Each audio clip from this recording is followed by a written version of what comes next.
నుంచి 6వ తరగతి వరకు ట్రాన్సిషన్ జరిగేటప్పుడు, తర్వాత 8 నుంచి 9వ తరగతికి ట్రాన్సిషన్ జరిగేటప్పుడు, ఇంటర్మీడియట్ అయిపోయిన తర్వాత ట్రాన్సిషన్ జరిగేటప్పుడు కొన్ని సమస్యలు వస్తున్నాయి.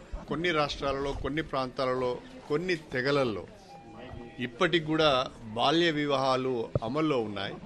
ఆ బాల్య వివాహాలను అరికట్టేయాలి అంటే తప్పకుండా ఆ పిల్లలు స్కూల్లో ఉన్నప్పుడే, అది కూడా రెసిడెన్షియల్ సిస్టంలో ఉన్నప్పుడే ఇది సాధ్యమవుతుందని కూడా భావించడం జరిగింది.